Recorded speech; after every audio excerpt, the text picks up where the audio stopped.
In order for you to really break free and to live your life and to allow your brain to be liberated from a lot of what we are fed in society, you need to take accountability for who you are.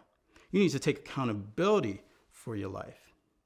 And that can be a very scary thing. But it's also an empowering thing. I'm somebody who thinks that, we do have to take responsibility for every aspect of our lives. I try to do that in my life on a regular basis, and I'll give you a couple of examples. A few years ago, I'm at a stop sign. I've been at the stop sign for at least like 10 seconds. And then all of a sudden, boom, I get rammed in the back of my car. My initial response was, damn, I'm pissed. Who hit me? Stepped out the car, see this older gentleman, and I ask him, are you okay?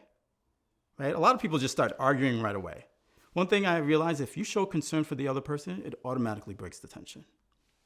And he was like, yeah, no, I'm good. I'm okay. Doesn't have any damage to his car. I've got a little bit of damage to my car. And he said, what do you want me to do?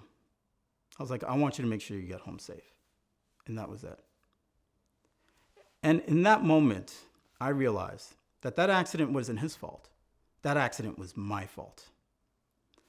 And so I know the question is, well, you were at the stop sign for at least 10 seconds and he hit you. How was it your fault?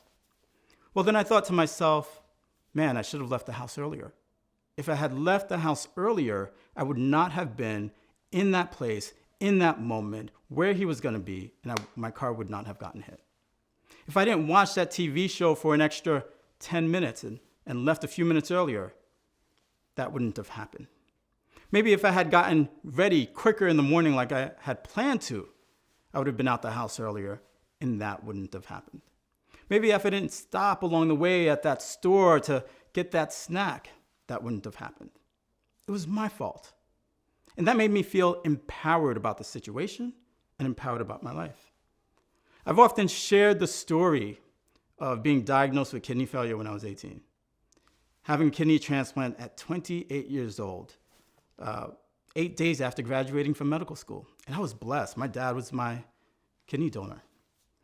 And then 14 years later, I had another kidney transplant. And again, I was blessed because after months on dialysis, I had a cousin-in-law, not even somebody blood related to me. My cousin-in-law, Scott, donate his kidney to me. God has blessed me more times than I can count that I've had these two men who have loved me and thought enough of me to save my life twice. But I think kidney failure has been my fault.